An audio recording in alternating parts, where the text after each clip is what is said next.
Izin untuk share screen ya.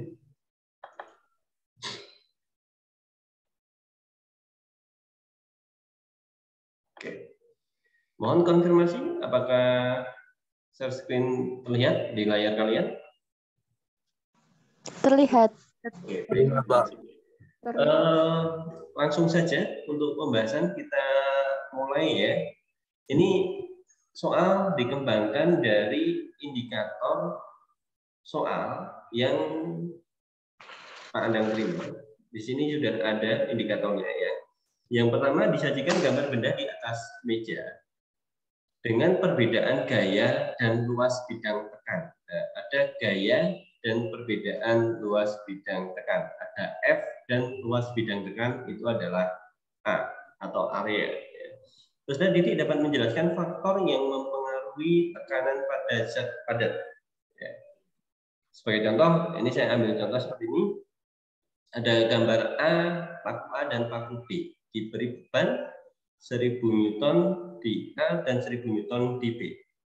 Ya, pernyataan yang tepat mengenai tekanan paku terhadap balok kayu adalah, ya, ada yang mau menjawab? Pernyataannya benar adalah? Ayo. Paku B akan tertanam lebih dalam karena luas bidangnya lebih kecil daripada paku A. Apakah benar itu? Iya. Ya, oke. Sip. Terima kasih konfirmasinya. Yang benar adalah yang A karena berdasarkan rumus tekanan P itu sama dengan F per A. Maka P ini berbanding lurus dengan gaya dan berbanding terbalik dengan luas bidang tekan. Seperti ini ya. Sehingga kalau mau dibuat dalam bentuk konversi rumus, ini bisa F-nya di atas, P dan A, di mana P ini adalah tekanan. Ini dalam Newton per meter persegi. Kemudian F ini gaya, satuannya Newton. Kemudian A ini adalah luas bidang tekan. Ini satuannya meter persegi. Hati-hati, seumpama ada gambar balok, itu ya, ada gambar balok, maka kalian harus cermat di sisi bagian mana yang menyentuh tanah, menyentuh mejanya, gitu ya. Kemudian jangan lupa untuk satuannya dijadikan meter persegi, ya, meskipun nanti balok diketahui dalam sentimeter itu harus diubah. Kemudian saya tekankan lagi bahwa F itu sama dengan massa dikalikan dengan gravitasi. Nah, jangan sampai kelewatan ya, seumpama ada soal ini bukan diketahui F, tapi diketahui massa 100 kg. Gitu. Nah, kalau 100 kg, maka F-nya harus massa dikalikan dengan gravitasi. Oke, seperti itu. Kalau ada yang ditanyakan langsung open mic, tanyakan gitu ya, tanya. Kalau tidak, saya lanjutkan. Nomor 2, disajikan gambar proses tekanan hidrolik pada dongkrak hidrolik. Peserta didik dapat menghitung gaya untuk mengangkat mobil. Nah, ini adalah contoh skema dari dongkrak hidrolik di mana ada F1, A1, F2, A2. Nah, di sini berdasarkan hukum Pascal ya, bahwa tekanan pada ruang tertutup akan diteruskan ke segala arah, sehingga kita mendapat persamaan bahwa tekanan pada permukaan 1 harus sama dengan permukaan 2, tekanan di permukaan 2. Nah, tekanan rumusnya itu adalah F1 per A1 sama dengan F2 per A2. F1-nya berapa? Kita identifikasi F1 gaya untuk mendongkrak mobil. Nah, ini F1 yang akan kita cari. Yang diketahui adalah F F2-nya. Berarti F1 per A1, A1-nya ada 5. Nah, ini yang perlu diketahui, seumpama di sini diketahui dalam bentuk milimeter persegi dan A2-nya juga milimeter persegi, ini cukup sampai di situ saja tanpa dikonversi menjadi meter persegi. Jadi ketika satuannya masih sama, itu nggak usah dikonversi, gitu ya. Sama dengan F2-nya berapa? F2-nya adalah 5.000 per 5. Nah, sehingga F1 sama dengan, bentar, ini masih ada, oh iya, mohon maaf, ini 250, mohon maaf, ini berarti 5 dikali 5.000 dibagi dengan 250, gitu ya. Hasilnya adalah 100 Newton. Nah, seperti itu. Ada yang mau tanya? Oke ya. Hati-hati dalam menghitung. 5 ini adalah A2. Berarti ini kalau sudah sampai pada bagian ini operasi bilangannya adalah dikali silang. F1 dikali 250 sama dengan 5 dikali 5.000. Sehingga F1 sama dengan 5 dikali 5.000 dibagi 250. Ya 100. Oke? Ya. Kemungkinan besar sangat potensial untuk keluar ya soal tipe seperti ini.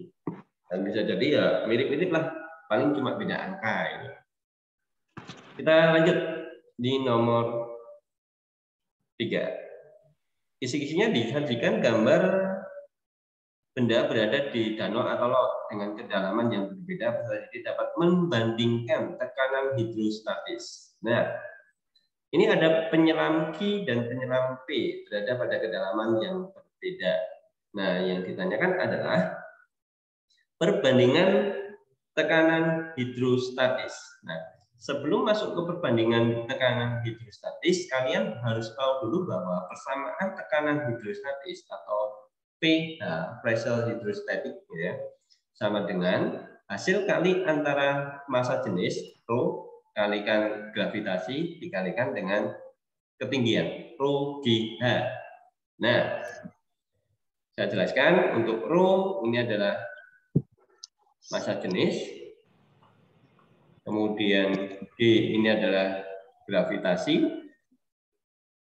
kemudian H adalah kedalaman.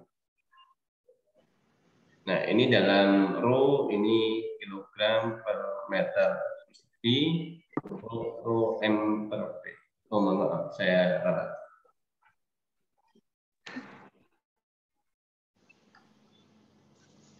Kilogram per meter kubik, kemudian gravitasi itu percepatan gravitasi dalam meter per sekon kuadrat, kemudian kedalaman ini dalam meter.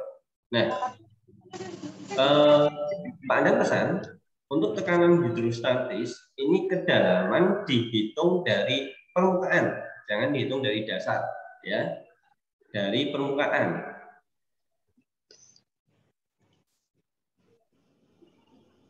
Jangan dari dasar lautnya. Oke ya. Nah, sekarang kita masuk ke perbandingannya. Ada P dan V. Saya tuliskan di sini ya. Tekanan hidrostatis P dibanding tekanan hidrostatis Q. Rumusnya apa?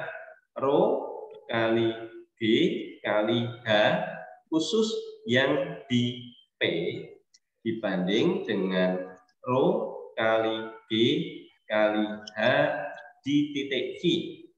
Nah, yang menjadi pertanyaan, karena kedua penyelam berada di tempat yang sama, cuma beda kedalaman, maka persamaan ini bisa kita sederhanakan menjadi lebih ringkes, gitu ya. Oke, Jin. Nah, ini karena dia berada di tempat yang sama, maka massa jenis bisa saya coret. Kemudian gravitasi juga bisa saya coret. Maka hanya kita membandingkan kedalaman P dibanding kedalaman V. Dah tahu pastinya kedalaman P berapa, kedalaman V berapa. Kedalaman P adalah, saya bawa ke sini ya. Kedalaman P adalah 20 meter. Kedalaman V 10 meter. Nah, meter saya coret, perbandingannya adalah 2:1. Jawabannya B. Jadi nggak perlu ngitung berapa tekanan hidrostatis P dan berapa tekanan hidrostatis V. Kalau perbandingan kita bisa menyederhanakan dengan mencoret Q, rho dan D. Gitu. Mudah ya? Oke. Nanti kalau ada yang mau ditanyakan, seumpama tidak paham, langsung ditanyakan aja, open mic, kemudian tanya. Nggak apa-apa, kita tuntaskan belajar kita. Next ya. Kalau tidak ada yang open mic, saya anggap paham. Kemudian nomor 4, kisi-kisinya adalah disajikan gambar 2 zat cair dalam pipa U. Peserta didik dapat menentukan massa jenis zat tertentu. Nah, ini kasusnya sama aja ketika kalian mencampur atau menggabungkan antara air dengan minyak dimasukkan ke dalam pipa yang sama, maka dia akan menghasilkan ketinggian yang berbeda. Nah, ini persamaannya adalah yang digunakan rho 1 kali H1 sama dengan rho 2 dikali H2. Nah, ini yang digunakan. Rho itu apa? Rho itu adalah massa jenis, kemudian H adalah kedalaman. Gitu ya. Nah, rho 1 kita anggap ini adalah P, ini adalah keadaan 1, ini adalah keadaan 2. Ya. Rho 1 kali H1. Rho 1 kita cari massa jenis air. Dari ketinggian P, 20 data massa jenis. Nah, terhadap yaitu ya cair. Massa jenis airnya, oke. Ini di sini sudah kita ketahui H airnya 16. Berarti Q itu air, P itu adalah ya cair yang belum kita ketahui. Ya. Cara mengerjakannya adalah kita tujuannya adalah mencari rho 1-nya itu berapa, kemudian nanti kita cocokkan dengan nilai segitu dimiliki oleh zat cair apa. Oke, next. Kita rho 1 kali H1. H1-nya adalah 20 sama dengan 1000 karena rho air di sini adalah 1000. Ini ya massa jenis air, ini adalah rho air. Ya, atau rho 2 dikali dengan 16. Nah, rho 1 sama dengan 1000 dikali 16 per 20. Gitu aja. Nah, oke, mudah sekali, kan? Jawabannya adalah 800. Nah, 800 ini kita cocokkan. Kita cocokkan dalam tabel. Oh, ternyata yang massa jenisnya 800 adalah miliknya minyak. Maka bisa dipastikan bahwa zat cair P yang ada di dalam pipa U adalah minyak. Seperti itu. Oke, silakan kalau butuh coret-coret dipahami dulu, kemudian dicatat.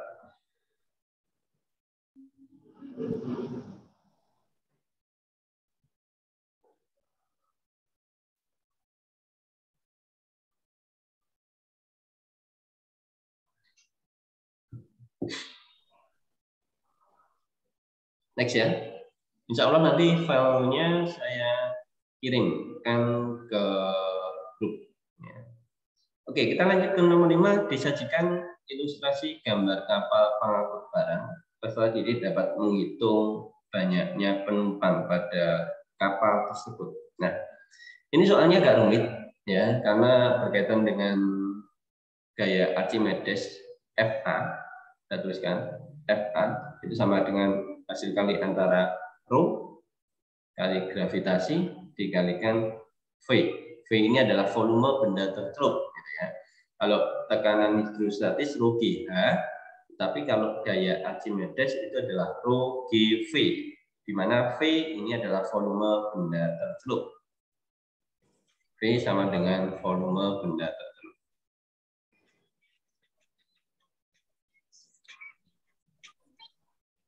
Nah, kita cermati dulu. Kapal penumpang beratnya adalah 21.000 Newton. Berarti ini sebagai W, berat kapal. Dengan volume 6 meter kubik. Kapal dapat melaju aman jika volume kapal yang tercelup di atas, yang muncul di atas permukaan adalah sepertiga. Nah, dari sini kita bisa simpulkan bahwa volume yang tercelup adalah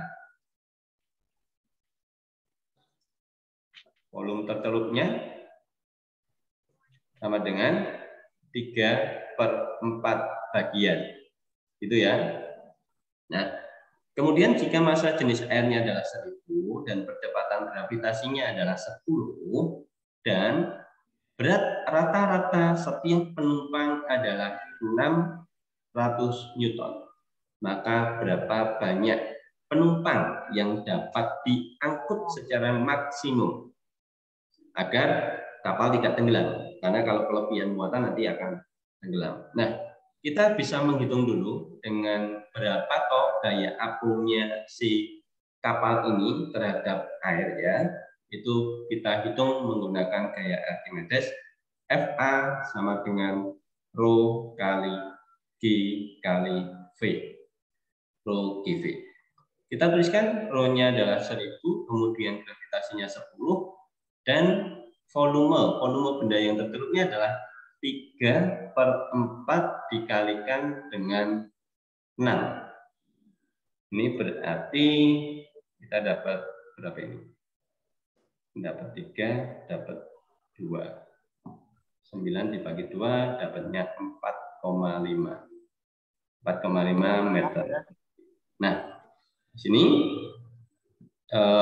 kita kalikan dengan 4,5, maka gaya apung yang diberikan oleh air terhadap kapal itu sebesar 45.000 Newton. Nah, kapal dia memiliki berat sebesar 21 Newton. Berarti ada selisih di sana, ya. Maka kita bisa hitung selisihnya ya, delta F.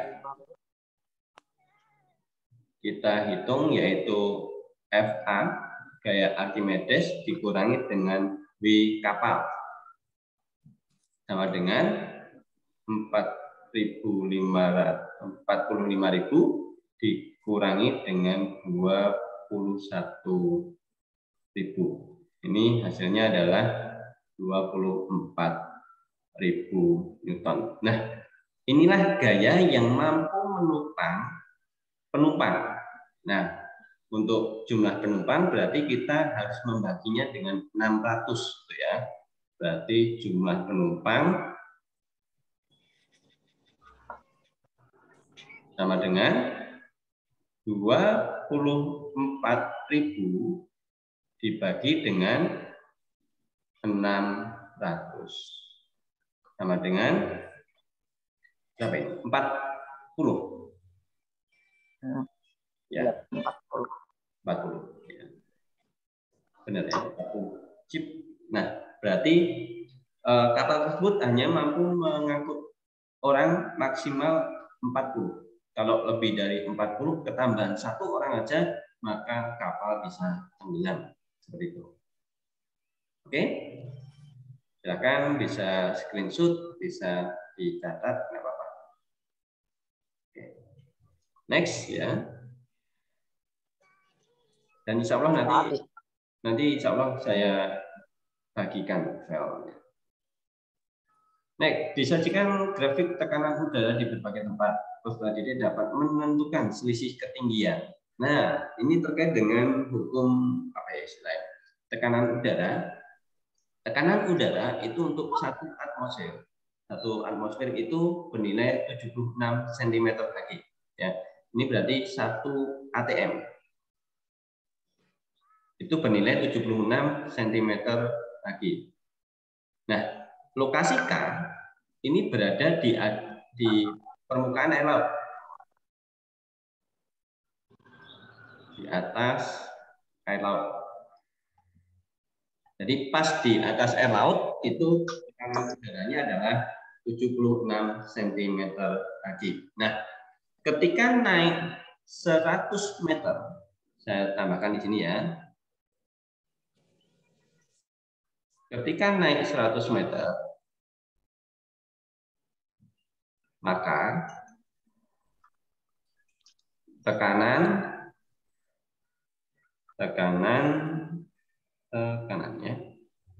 akan turun 1 cm lagi. Tekanan turun 1 cm lagi. Nah, kuncinya ada di sini. Nah, kita coba cermati. Karena di sini soalnya adalah mengetahui selisih ketinggian. Nah, kita cermati ya. Dika itu nilainya 76, kemudian L-nya 68, ini 64, 65, maaf. Kemudian di N 70. Nah, kita coba perhatikan. Pernyataan yang benar adalah selisih ketinggian kota K dan L adalah 1200. Benar nggak? Harusnya ini selisihnya adalah dikurangi, itu berarti 16 kurangi 8. Harusnya ada 8 cm ya selisihnya. Nah, 8 cm ini mewakili 800 meter. Oke ya. Kemudian L ke M. L ke M. Ini selisihnya ada 3 cm. Berarti selisihnya 300 cm. Kemudian dari M ke N. Di sini selisihnya adalah 5 cm. Maka ketinggiannya dia selisih 500 meter. Bisa dipahami ya? Jawabannya adalah C.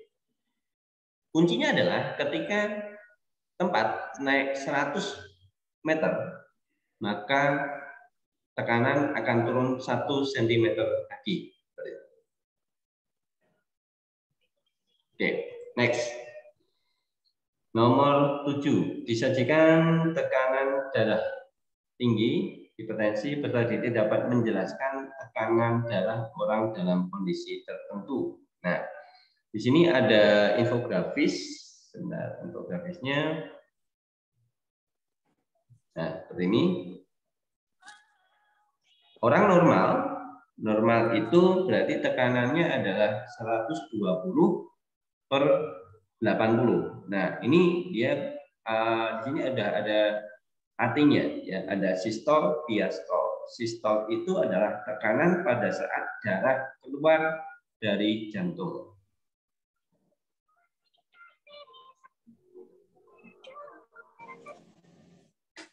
Sedangkan kalau tekanan diastol ini adalah darah masuk ke jantung.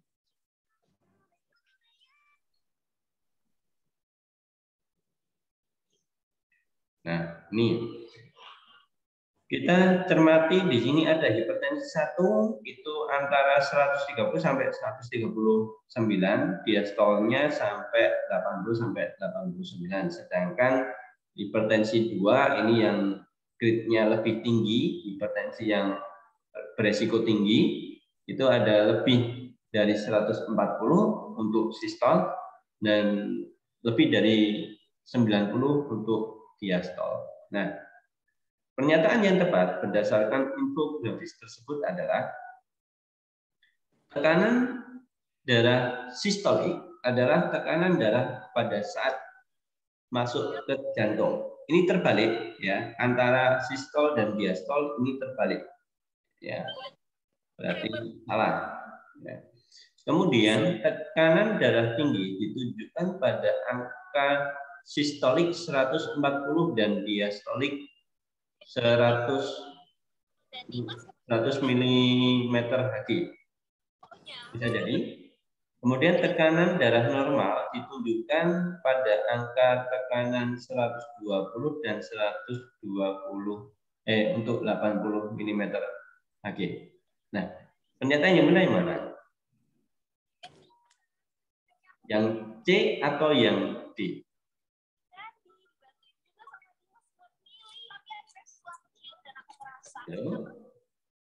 Yang tepat adalah yang C. Kenapa D salah? Ini terbalik. Nah, gitu. Yang 120 itu adalah sistol, kemudian yang 80 itu diastol. Seperti itu, ya. Next, kita lanjut di nomor 8. Nah, disajikan gambar proses pengangkutan air pada tumbuhan. Peserta didik dapat menentukan penerapan tekanan zat dan pengangkutan air pada pengangkutan air mineral pada tumbuhan. Perhatikan gambar. Nah, ini ada proses pengangkutan air dipengaruhi oleh akar, batang, dan daun. Ya, di sini pernyataan yang benar adalah tekanan terkait dengan pengangkutan air ya. Ini ada osmosis air menyebabkan daya tekan akar, betul. Kemudian sebentar. Difusi air menyebabkan air tertarik ke daun. Transpirasi daun menyebabkan daya hisap daun, kemudian kapilaritas floim nomor 4 salah. Berarti kita colek dulu nomor 4. Ini harusnya silem. Kalau ini silem betul. Ya. Berarti jawabannya difusi air menyebabkan air tertarik ke daun. Transpirasi air di daun menyebabkan adanya daya hisap daun. Oke, berarti jawabannya adalah itu 1 dan 3. Begitu ya. Nah, faktor yang mempengaruhi naiknya air itu ada 3. Yang pertama adalah daya hisap daun, ya, daya hisap daun. Kemudian 2 ada daya kapilaritas batang.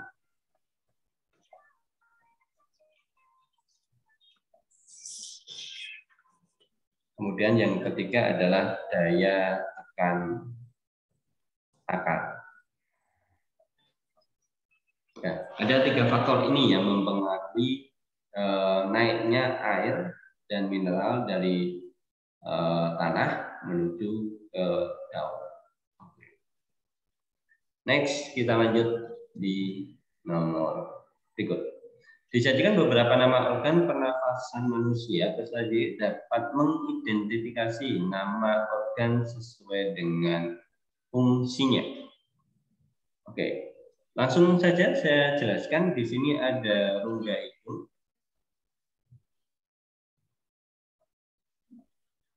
Itu fungsinya untuk penasaran banget sama trailernya, langsung excited banget dong. Drama ini adalah drama fantasi yang mengisahkan tentang seorang pria yang mulai merasakan emosi seorang perempuan yang gak ia kenal sebelumnya. Oke, maaf. Rongga hidung fungsinya untuk filtrasi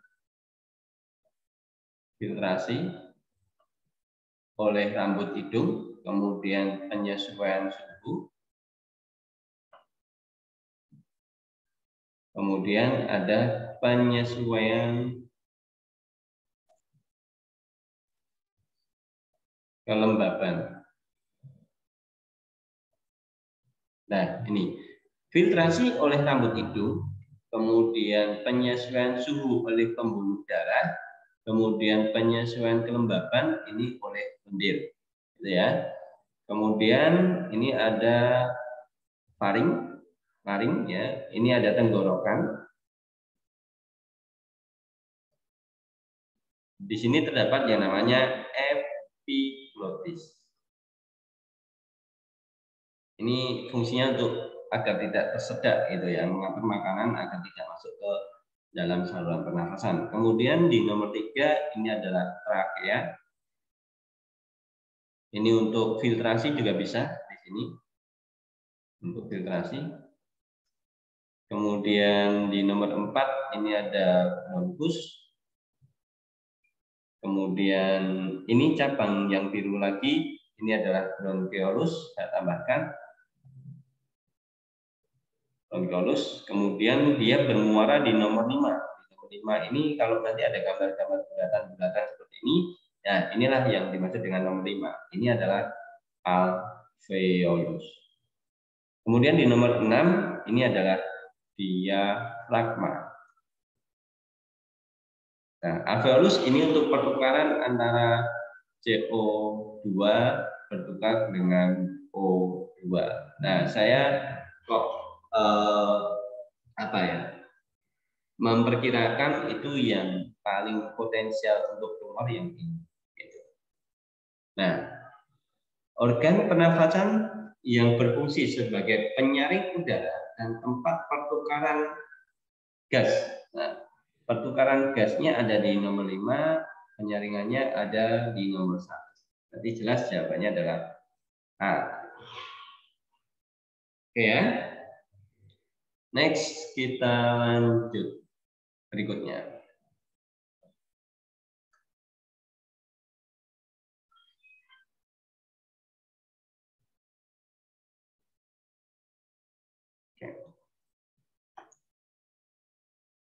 Disajikan gambar mekanisme pernafasan perut atau dada.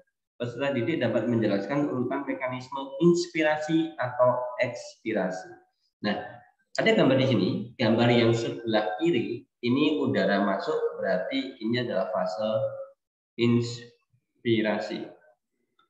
Kemudian yang keluar berarti ini adalah fase ekspirasi. Nah, ciri-cirinya apa?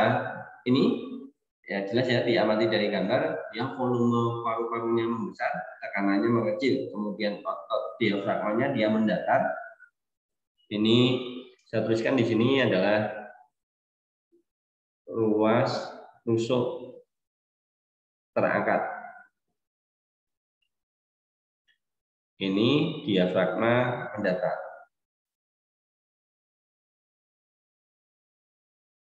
Diafragmanya datar. Ditambah ya, di sini volume membesar. Terus tekanan kecil. Nah, kalau sini ini sama, cuma tinggal dibalik aja. Berarti ini ruas rusuknya turun. Ini diafragmanya naik, volume kecil,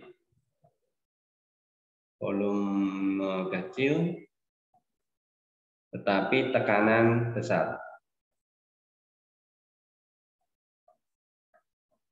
Nah, oke, ini pernyataan yang tepat mengenai urutan mekanisme inspirasi. Inspirasi berarti darah masuk. Ya. Itu pasti kontraksi, pasti diawali dengan kontraksi. Ya, ini udara masuk diawali dengan kontraksi. Nah, oke, yang relaksasi kita coret. Maka kita fokus ke kontraksi. Otot antar tulang rusuk berkontraksi menyebabkan volume rongga dada mengecil. Salah, ketika rusuknya kontraksi, volumenya membesar. Ini salahnya ada di sini.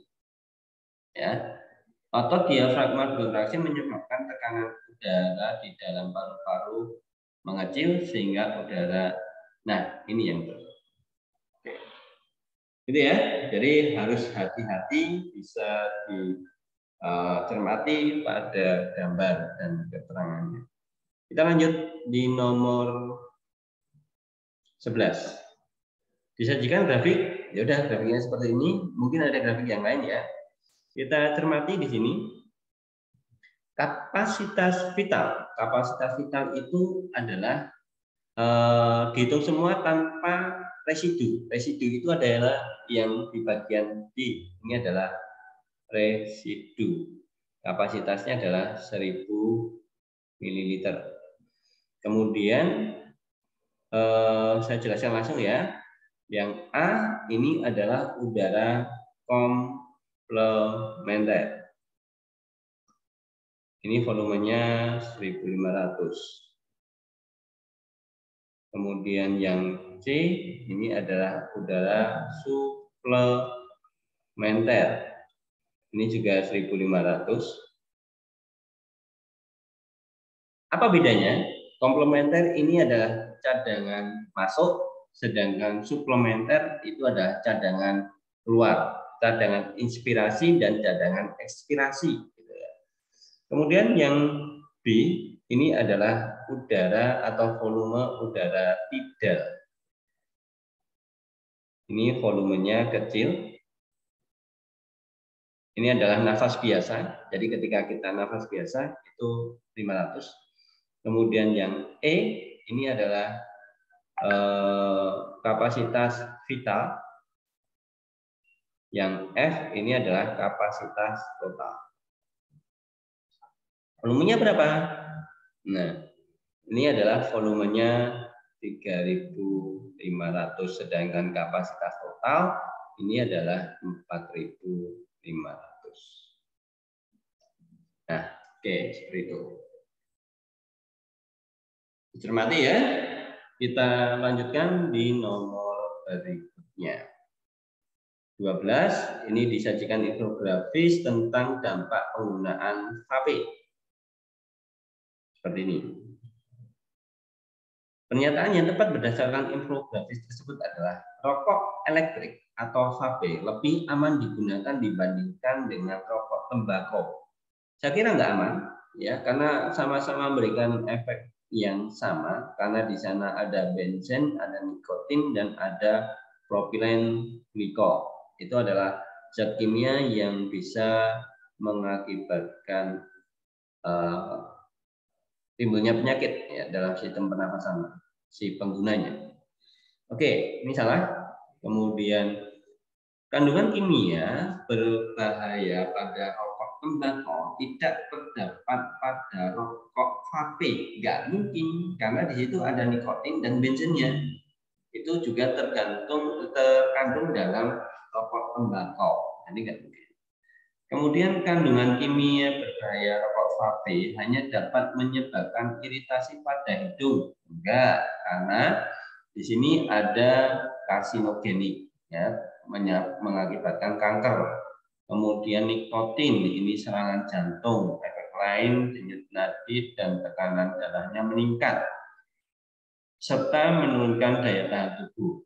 Sedangkan propilen glikol ini menyebabkan iritasi pada saluran pernafasan. Ya, ini jawabannya yang D. Oke, besok lebih cermat lagi karena ada gambar-gambar seperti itu. Next, kita lanjutkan di nomor 13. Disajikan tabel hasil percobaan frekuensi pernafasan pada manusia. Peserta didik dapat menganalisis pengaruh usia dengan frekuensi. Ini jelas ya. Menganalisis pengaruh usia dengan frekuensi. Dan sebenarnya kalau pengaruh usia ya berarti nanti usia akan mempengaruhi gitu ya. Oke, kalau di sini kita lihat ya, ada laki-laki duduk dengan perempuan duduk, itu ternyata lebih tinggi frekuensinya yang laki-laki. Kemudian berbaring pun juga, berdiri iya, berjalan 1 menit, kemudian berjalan selama 3 menit juga lebih tinggi yang laki-laki. Kita cari kesimpulannya. Laki-laki memiliki frekuensi pernafasan lebih besar dibandingkan perempuan. Iya. Karena dari data terbaca seperti itu. Berarti nomor 1 iya. Berarti antara 1 dengan 2 atau 1 dengan 4. Jenis kelamin bukan merupakan salah satu faktor yang mempengaruhi frekuensi pernafasan. Bukan merupakan salah satu. Ya, bisa jadi frekuensi pernafasan perempuan lebih rendah dibandingkan laki-laki jika dilihat dari aktivitas yang sama. Ya. Nah, dari sini 1 dan 4. Kenapa kalau tidak 1 dan 2? Karena ini bukan merupakan salah satu. Yo, kalau jenis kelamin ya salah satu gitu. Nah, meskipun nanti ada aktivitas, kemudian ada jenis kelamin, itu juga sangat mempengaruhi. Oke, berarti jawabannya adalah 1 dan 4. Kita lanjut di nomor 14. Disajikan sebuah gambar ginjal, peserta didik dapat menunjukkan bagian ginjal berdasarkan fungsinya. Oke, saya jelaskan untuk bagian-bagiannya. Ya, bagian nomor 1 ini adalah medula atau sumsum ginjal. Ini digunakan untuk reabsorpsi dan augmentasi. Reabsorpsi itu adalah penyerapan kembali, augmentasi itu adalah penambahan zat sisa. Kemudian di nomor 2, ini adalah korteks. Korteks, ya, atau ada yang mengatakan sebagai kulit ginjal. Nah, fungsinya untuk apa? Ini untuk filtrasi atau penyaringan darah. Kemudian nomor 3 ini adalah rongga ginjal atau ada yang mengatakan pelvis. Rongga ginjal. Fungsinya itu untuk menampung urin sementara.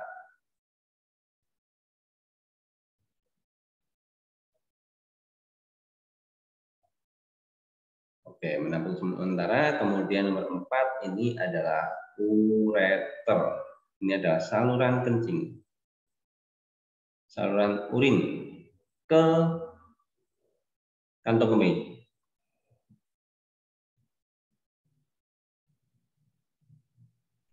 Nah, bagian ginjal yang berfungsi sebagai tempat sementara untuk menampung urin ditunjukkan oleh nomor 3, jelas. Ini adalah pelvis.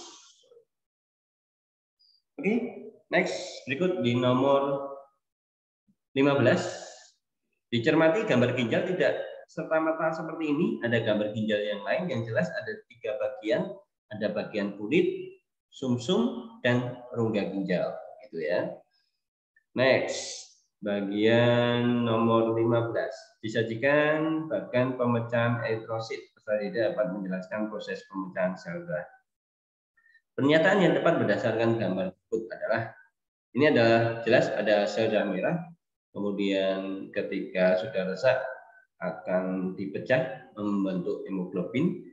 Hemoglobin sendiri nanti akan terpecah menjadi 2, yaitu heme dan globin. Nah, globin ini nanti yang digunakan oleh tubuh yang berupa nanti asam amino. Kemudian dari heme ini akan dipecah lagi menjadi 2, yaitu Fe. Fe ini adalah zat besi. Dan ada bilirubin. Nah, Fe ini diangkut ke dalam tulang untuk nanti digunakan sebagai bahan dalam pembuatan sel darah merah. Sedangkan bilirubin ini akan dimasukkan, ditampung dalam empedu dan dibuang bersamaan dengan feses dan urin. Karena bilirubin ini berwarna kuning. Nah, pernyataan yang benar berdasarkan bagian tersebut adalah hasil penembakan sel darah merah yang berupa bilirubin digunakan sebagai zat pewarna feses dan urin. Oke, ini bisa kita lihat opsi yang lain. Hemoglobin yang merupakan komponen utama sel darah merah digunakan untuk pembentukan protein. Bisa, tetapi tidak tepat karena ini konteksnya adalah di sistem ekskresi. Jadi apa yang dikeluarkan dan sudah tidak dimanfaatkan oleh tubuh, gitu ya.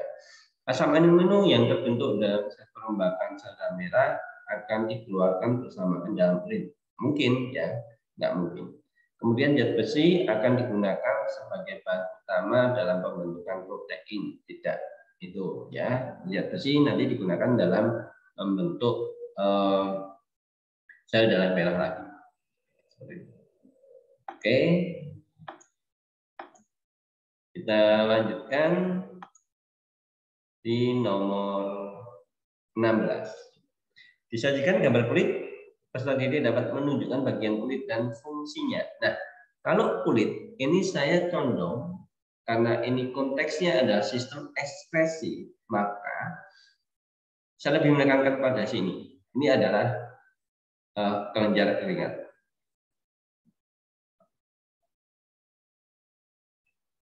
Inilah kelenjar yang menghasilkan keringat.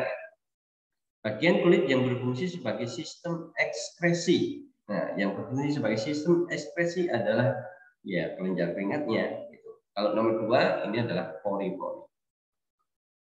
Hanya sebagai jalan keluarnya. Ya sama aja dengan paru-paru. Paru-paru itu kan adalah organ ekskresi, kemudian keluarnya melalui hidung. Nah, kalau di kulit kelenjar ekskresi sebagai kelenjar keringat ini adalah sebagai organ ekskresinya, kemudian pori-pori ini adalah hanya sebagai jalan untuk mengeluarkan keringat. Oke, hati-hati, cirinya gampang, dia berupa saluran tubulus, ya, berupa saluran yang berkelok-kelok, ya kayak cacing lah. Gitu. Oke, kita lanjut di nomor berikutnya.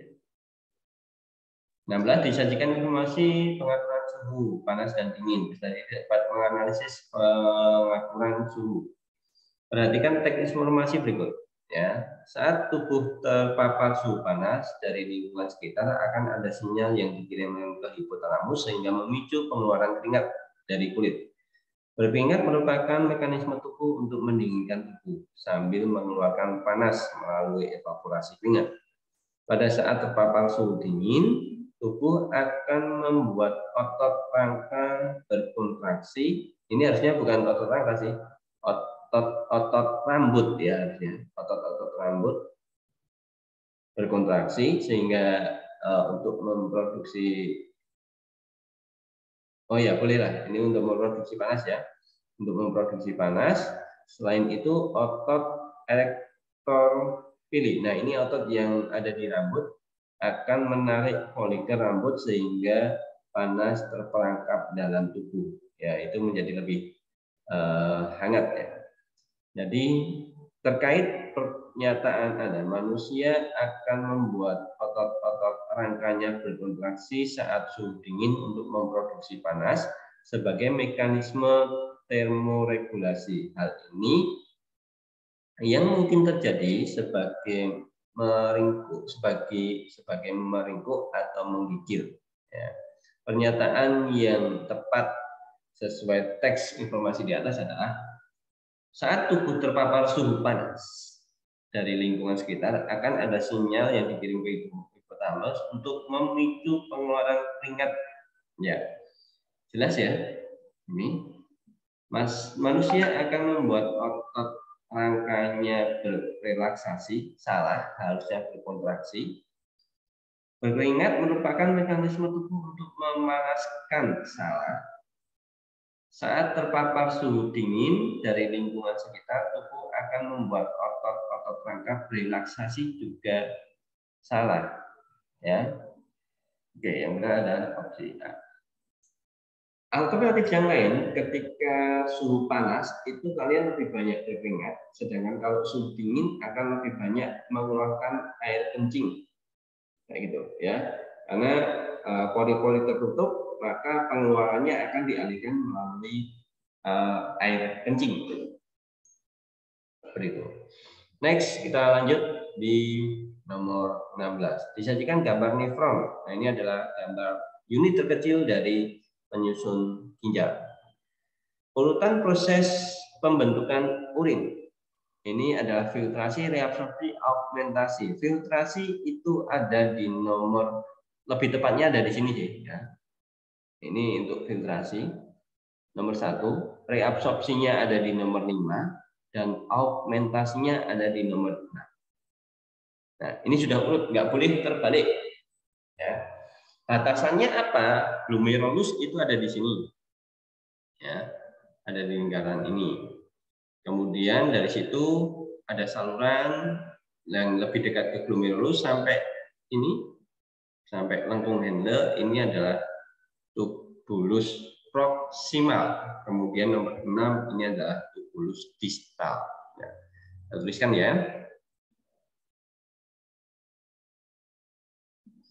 Glomerulus nomor 1, kemudian nomor 5-nya ini adalah tubulus proksimal.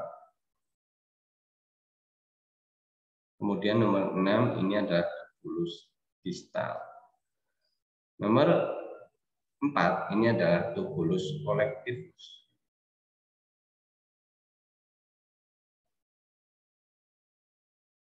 Nah, yang lain nggak perlu. Ya. Ingat-ingat ada filtrasi, reabsorpsi, dan augmentasi. Filtrasi di glomerulus, reabsorpsi di proksimal, augmentasi di distal. Next, di nomor 16, berdasarkan infografis, ya, hasil laboratorium disimpulkan. Nah, ada seperti ini, berdasarkan tabel dapat hasil diagnosis pasien mengalami penyakit. Nah, kita lihat, nah, ini gula darah puasa, normalnya 70 sampai 110, ternyata ini lebih dari itu. Berarti ini bisa positif gula atau diabetes, gitu ya. Kemudian gula darah 2 jam setelah makan itu lebih kecil dari 140. Ternyata ini malah 320. Ini juga positif gula. Urea masih normal, ya, normal. Kemudian trombositnya juga kurang, trombositnya minus ya.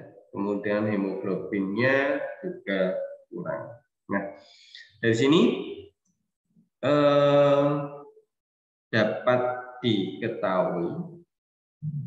Nah, jelas ya, ini loh, ada gula, kelebihan gula dalam darah. Ini adalah penyakitnya adalah diabetes mellitus. Kalau albuminuria ini adanya protein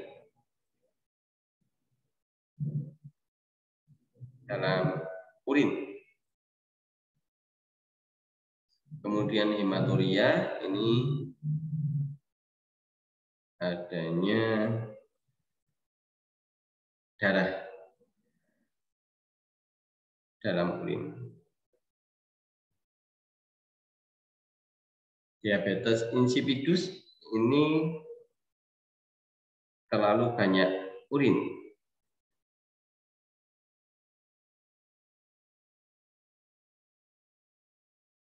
Kemudian diabetes mellitus sudah tahu sendiri, itu adalah penyakit gula. Oke, kita beralih ke fisika. Mulai dari bab 1 yaitu getaran, disajikan gambar pegas peserta didik dapat menghitung besar frekuensi dan amplitudo. Nah, frekuensi itu adalah banyaknya getaran tiap detik.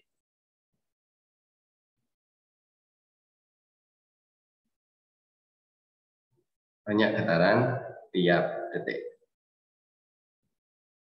Rumusnya adalah F sama dengan N per T. Nah, kita coba cermati di sini ada pegas dinaik turunkan ya. Sebuah pegas. Nah, di sini dari gambar ini kita sebenarnya bisa mengidentifikasi amplitudo. Amplitudo itu adalah simpangan terjauh. Simpangan terjauh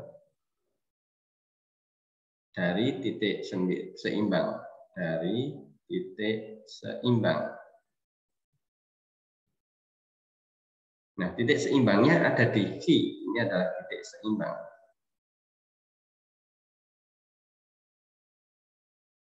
Seimbangnya. Berarti jarak terjauhnya berapa?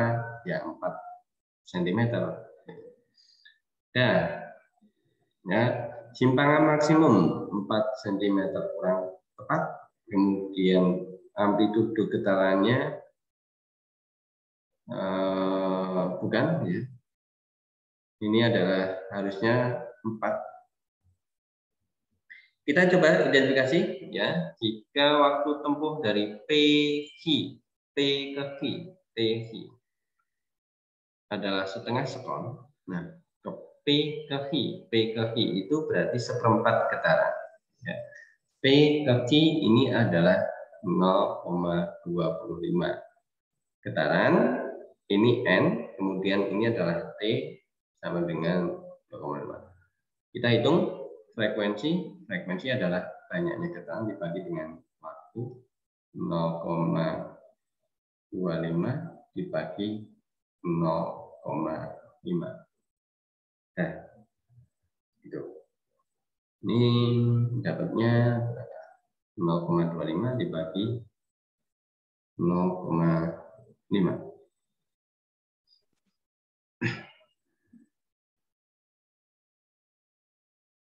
Sama dengan setengah, ya.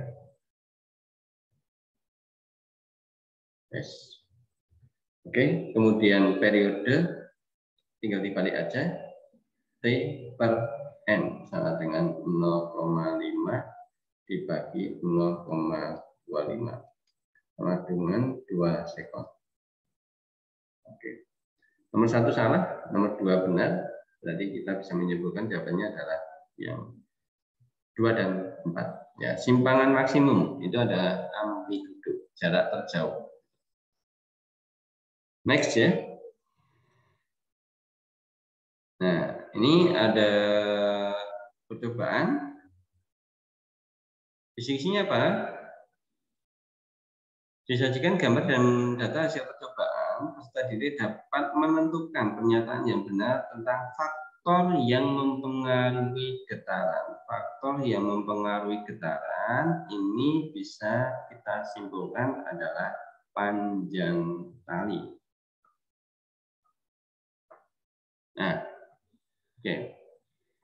Kita lihat, kita cek, ya. Ketika panjang talinya 50 dengan beban yang berbeda, ini enggak jauh beda, 14, 13. Ini berarti rata-rata yang 14-an lah. Sedangkan kalau yang 100 ini 21-an, ya.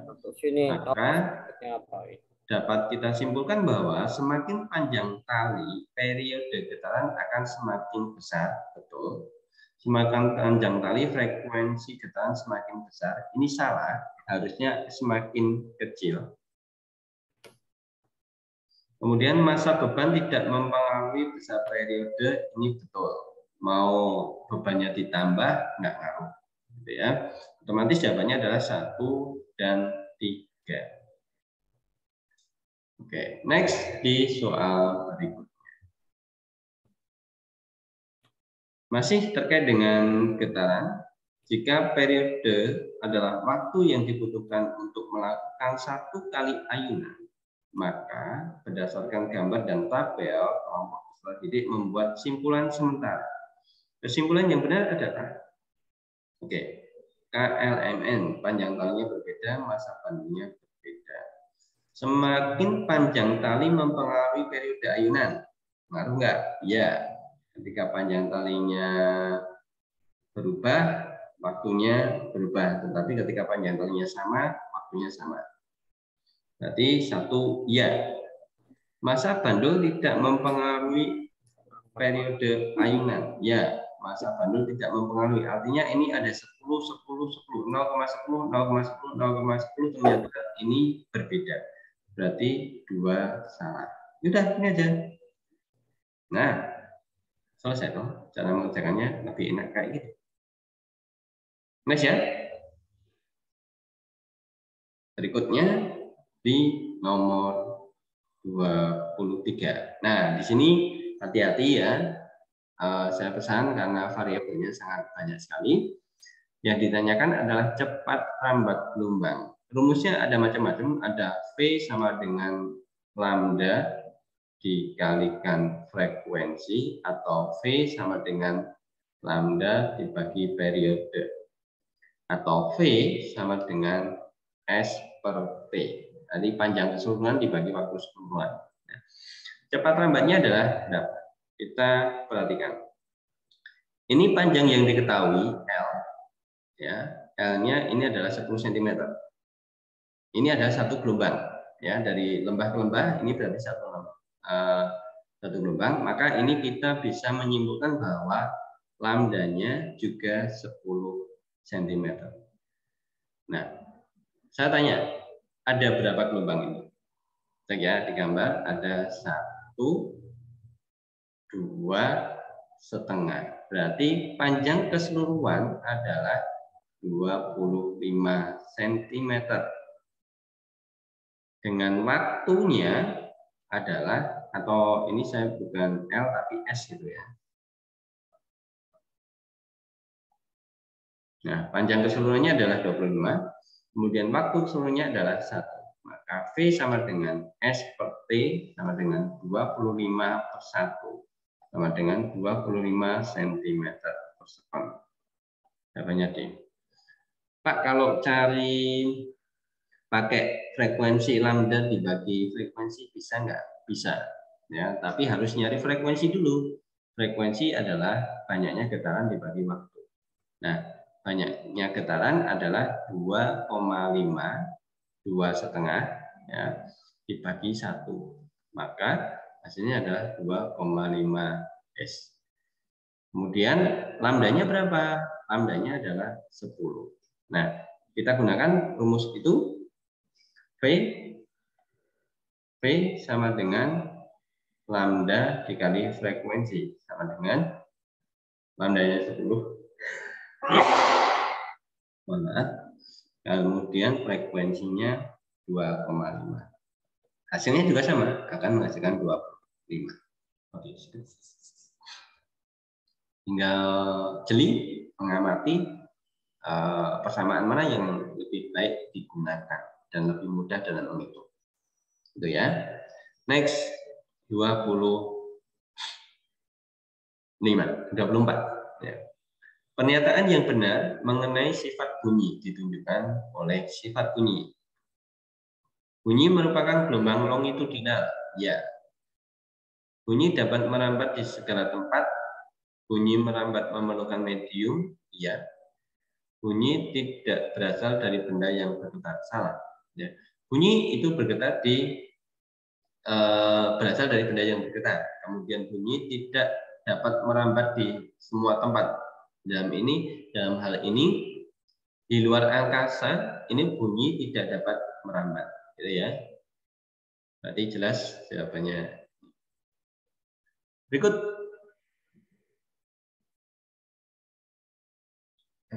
sebentar, maaf,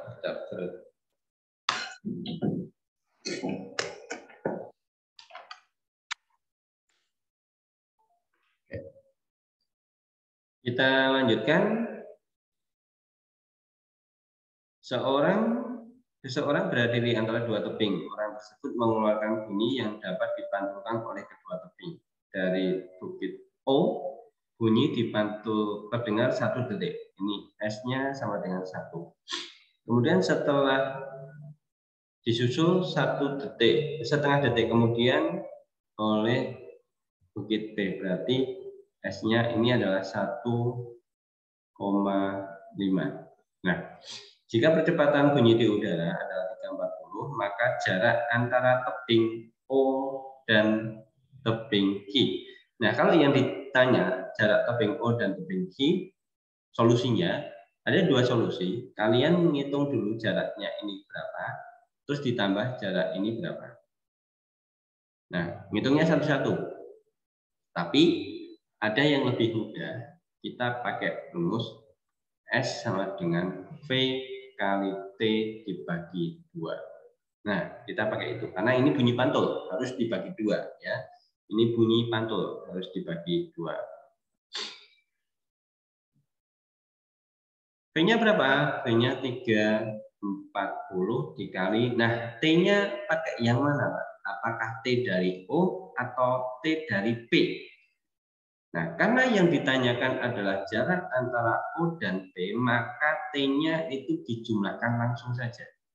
Berarti 2,5 per 2. Nah, seperti itu. Langsung aja seperti itu.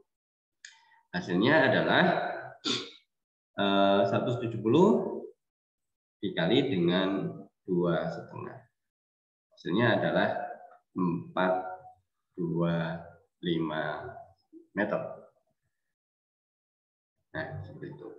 Kalau yang ditanya selisih jarak kedua tebing, oh ya udah, nggak usah diselisih ya, karena kalau yang selisih tinggal dikurangi aja waktunya, kemudian dimasukkan dalam hitungan. Kalau di sini sudah selisihnya jelas di apa istilahnya ya, kedua tebing ya, jarak antara kedua tebing, maka langsung aja ini dijumlahkan jadi 2,5. Udah. Next, daripada ngitung satu-satu ya, repot. Nah, begitu juga untuk nomor 26. Ini juga iya, ini bunyi pantul. Jika cepat lambat, maka kedalamannya adalah, nah ini yang ditanyakan, sebuah kapal memancarkan seperti pada gambar, cepat lambat bunyi di air, maka kedalaman.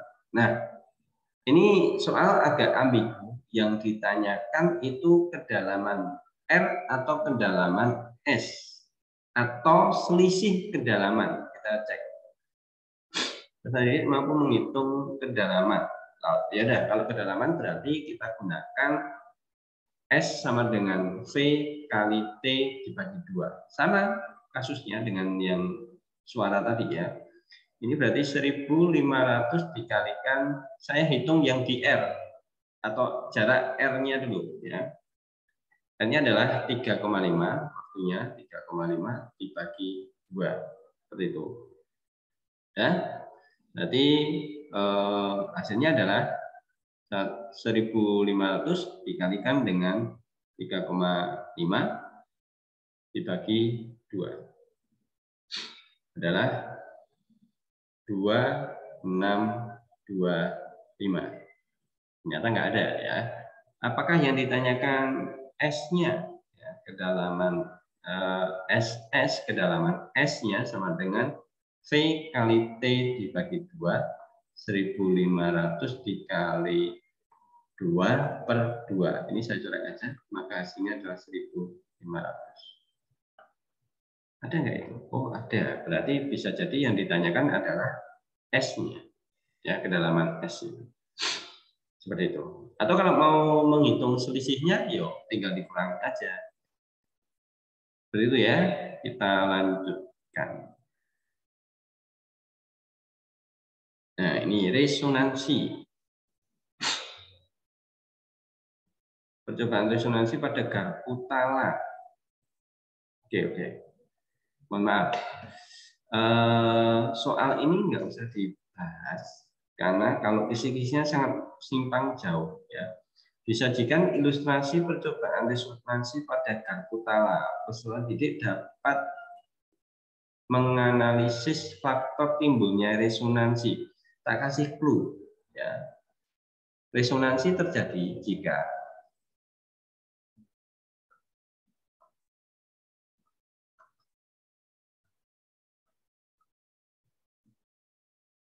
kedua benda memiliki frekuensi yang sama.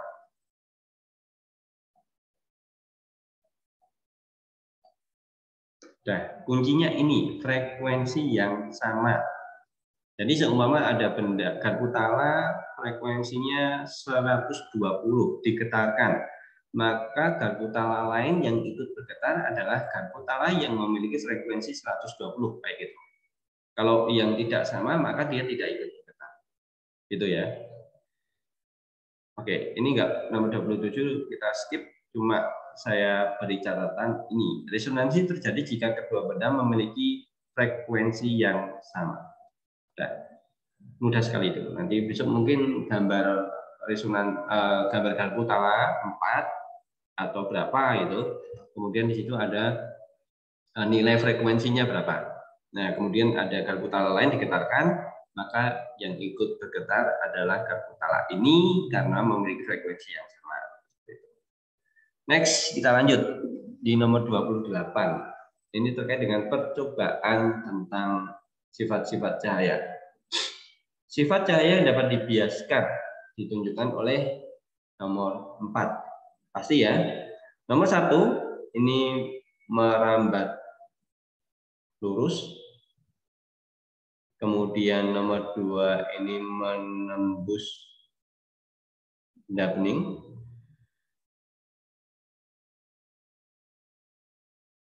Kemudian nomor 3, ini dapat dipantulkan.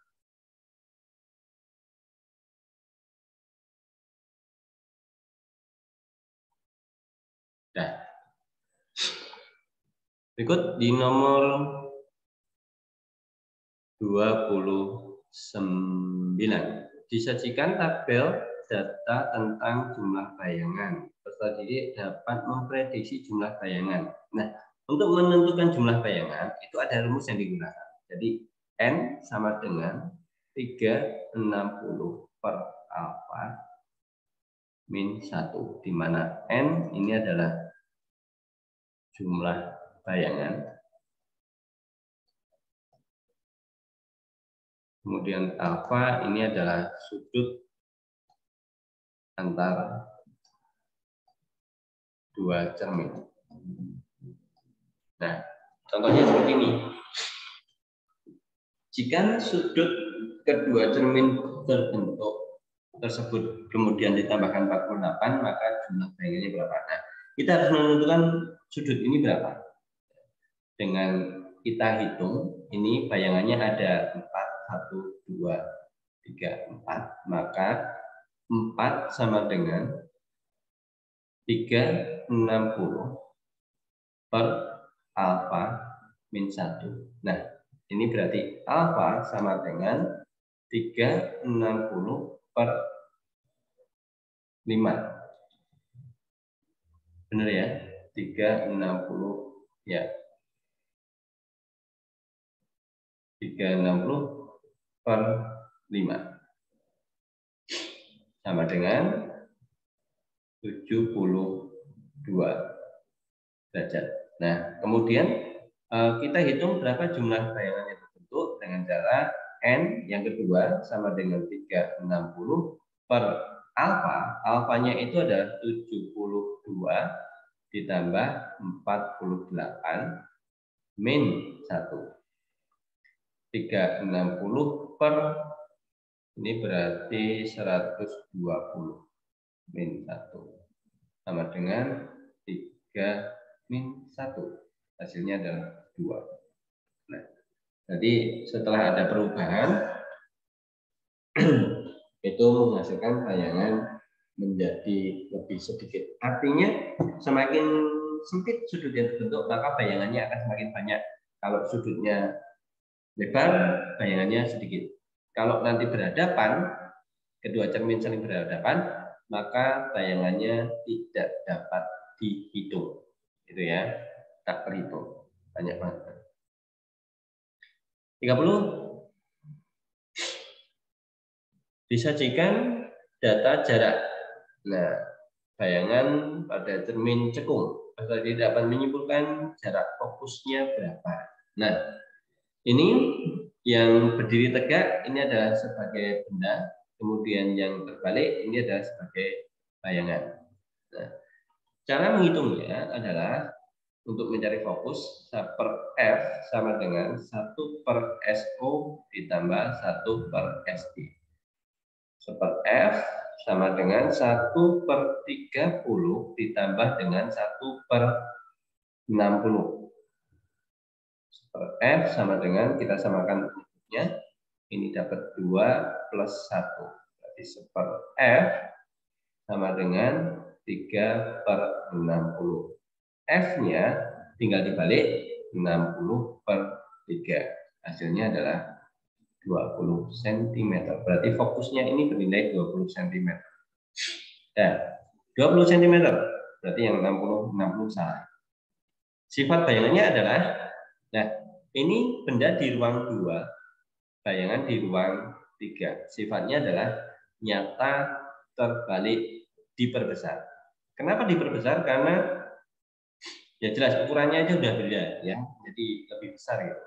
Atau untuk mencirikan itu adalah ruang bayangan ketika lebih besar daripada ruang benda, maka sifatnya diperbesar. Begitu juga sebaliknya. Itu ya. Kita lanjut di nomor 31.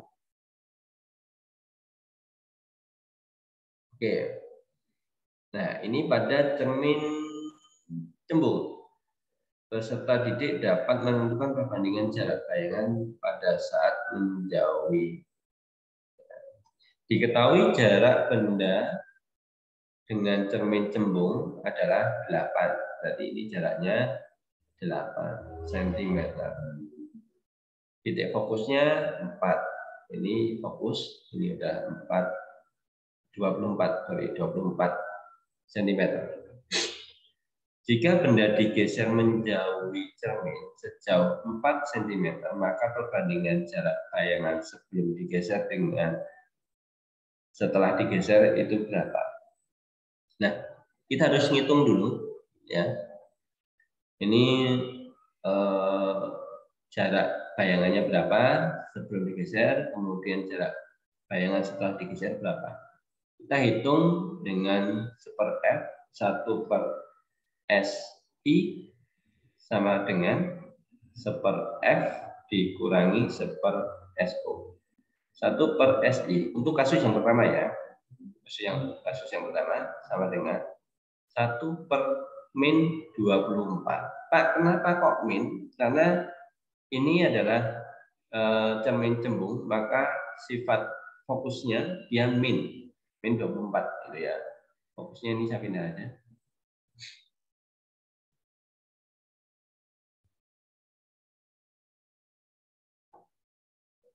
Min 24 ya, dikurangi 1/8. Nah, 1/si sama dengan ini dijadikan 24 bisa ya. 24 ini min 1, ini min 3.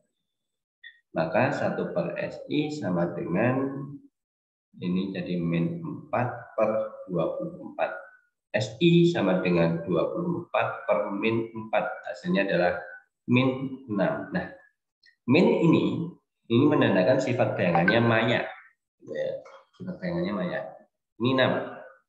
Kemudian kita hitung untuk kasus yang kedua. Jika benda digeser menjauhi cermin sejauh 4.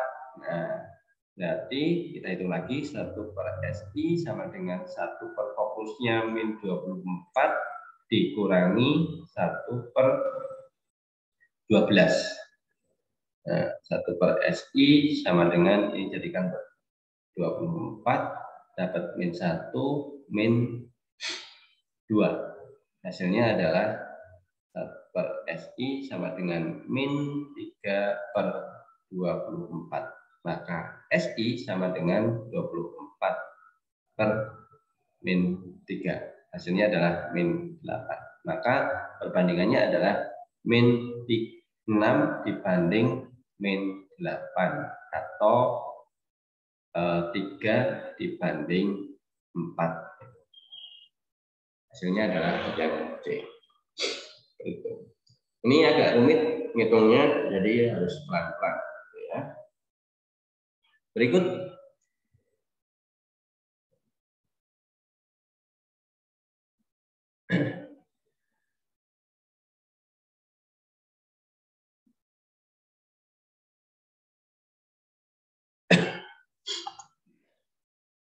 Nomor 22. Nah, disajikan gambar tentang benda di depan lensa cembung, peserta didik dapat menganalisis sifat bayangan yang terbentuk. Nah, oke, kita analisis saja.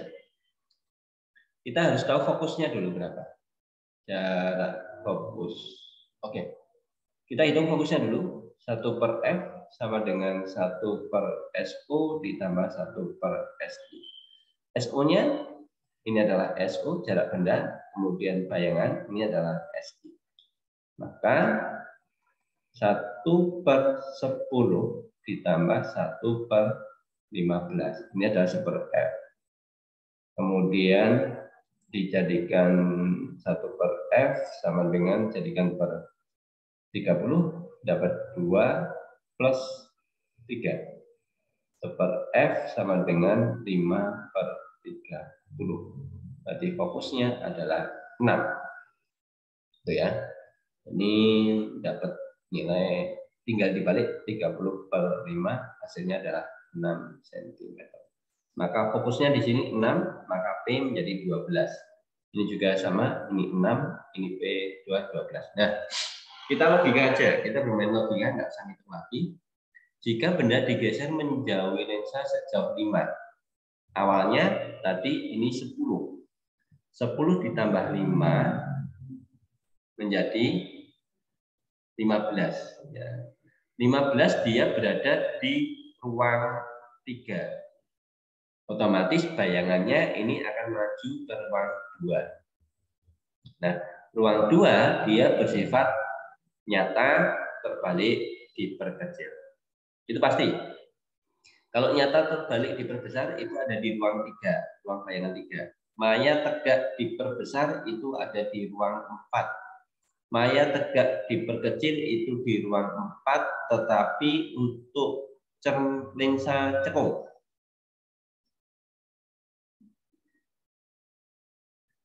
Nah, itu sudah pasti ya. Jadi sangat mudah untuk mengingatnya. 33. Oke. Kisi-kisinya adalah disajikan kasus pembentukan bayangan pada mata terselidiki lewat menganalisis. Oke. Ini normal, mata normal ya.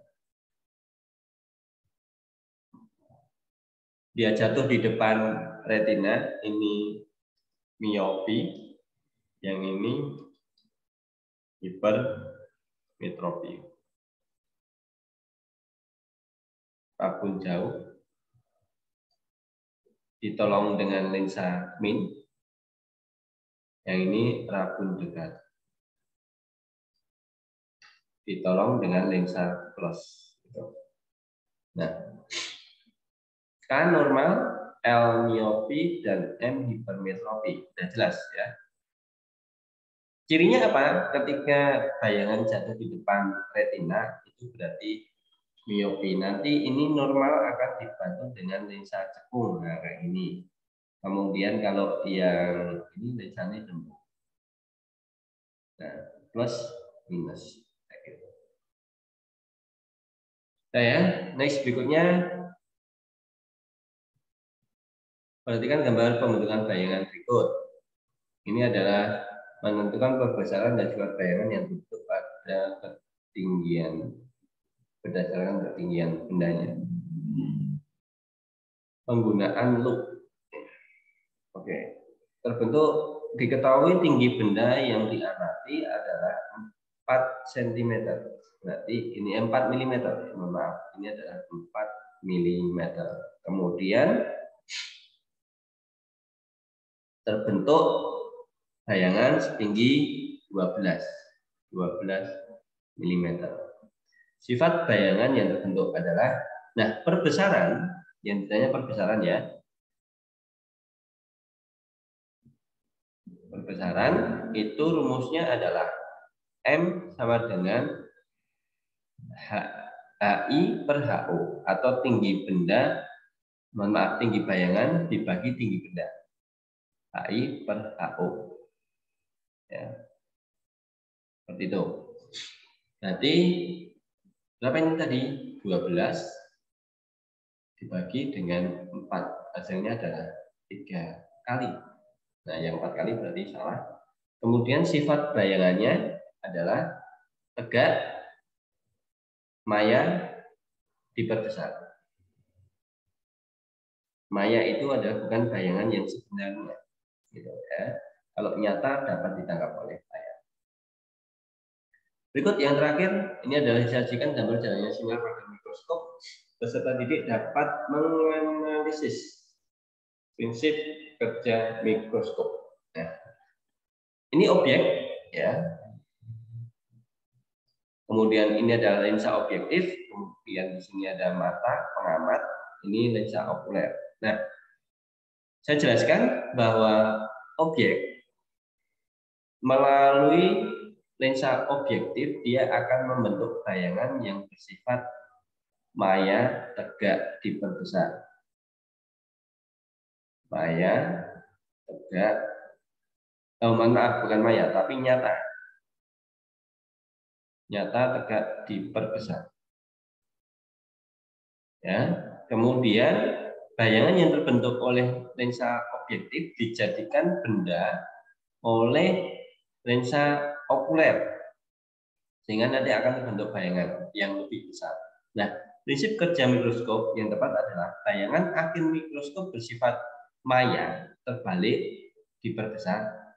Salah kalau sebentar, maya. Oke.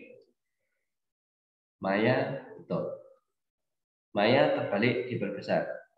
Ya. Bayangan lensa objektif bersifat nyata terbalik, diperkecil, ini yang salah, harusnya diperbesar. Mikroskop menggunakan dua lensa cekung, salah, adalah lensa cembung. Lensa objektif adalah lensa cembung dan lensa okuler adalah lensa cembung. Salah, dia tetap menggunakan lensa cembung untuk keduanya. Berarti jawabannya adalah yang A. Oke. Sampai di sini ada yang mau ditanyakan? Saya simpan dulu untuk filenya, bisa nanti saya baca.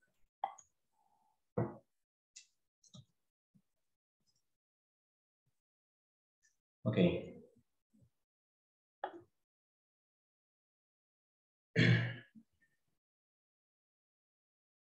Sampai di sini ada yang mau ditanyakan kan? Kalau tidak ada, semoga pertemuan kita bermanfaat. Mari kita akhiri perjumpaan kita pada sore hari ini dengan membaca tahmid bersama. Alhamdulillahirabbil alamin. Alhamdulillahirabbil alamin.